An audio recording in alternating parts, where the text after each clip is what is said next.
నమస్తే శ్రీ మాత్రే నమః శ్రీ గురుభ్యో నమః. మార్చి నెల 18వ తారీఖు 2025 మంగళవారం నాటి పంచాంగం ప్రకారము శ్రీ క్రోధినామ సంవత్సరం ఉత్తరాయణం శిశిర ఋతువు పాల్గొన మాసం కృష్ణపక్షం. సూర్యోదయ సమయం ఉదయం 6:25 సూర్యాస్తమ సమయం సాయంత్రం 6:23. ఈ రోజు తిథి చవితి రాత్రి 10:09 వరకు.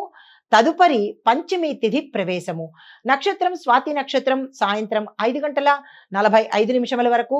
తదుపరి విశాఖ నక్షత్ర ప్రవేశము. ఈ రోజు వర్జము రాత్రి 12:09 నుండి రాత్రి 1:57 వరకు. దుర్ముహూర్త సమయము ఉదయం 8:48 నుంచి ఉదయం 9:36 వరకు. మరలా తిరిగి రాత్రి 11:11 నుంచి రాత్రి 11:59 వరకు. యమగండ కాలం ఉదయం 9:24 నుంచి 10:54 వరకు.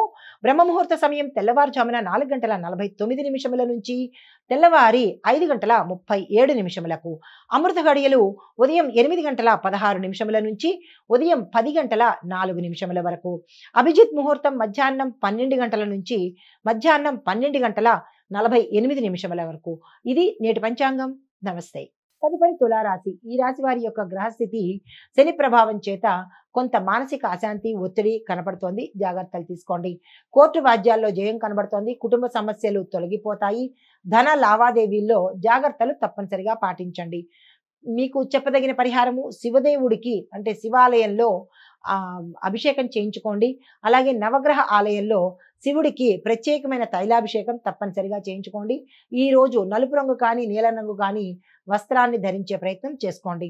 తదుపరి వృశ్చిక రాశి. వీరి యొక్క గ్రహస్థితి మంగళుడు అనుకూలంగా ఉండడం వల్ల ధైర్యంగా ముందుకు పోతారు. స్థిరమైన నిర్ణయాలు తప్పనిసరిగా ఈ రోజు తీసుకోండి. పెట్టుబడులకు అనుకూలమైన సమయము. వ్యాపారంలో లాభాలు.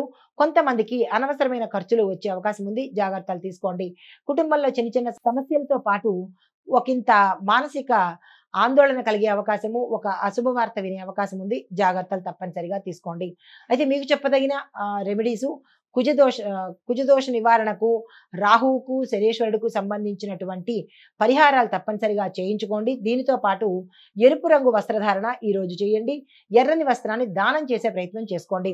తదుపరి ధనస్సు రాశి. ఈ రాశి వారికి గురుబలం అమితంగా ఉండడం వల్ల వీరు ఏ పని చేపట్టినా సక్సెస్ సాధించే అవకాశం గోచరిస్తోంది.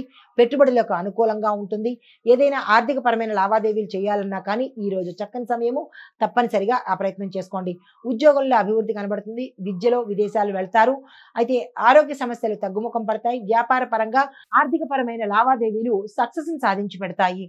మీకు చెప్పదగిన రెమెడీ విష్ణు మంత్రాన్ని తప్పనిసరిగా జపించండి. దీనితో పాటు విష్ణువుకు సంబంధించిన ఆలయ దర్శనం తప్పనిసరిగా చేసుకునే ప్రయత్నం చేయండి.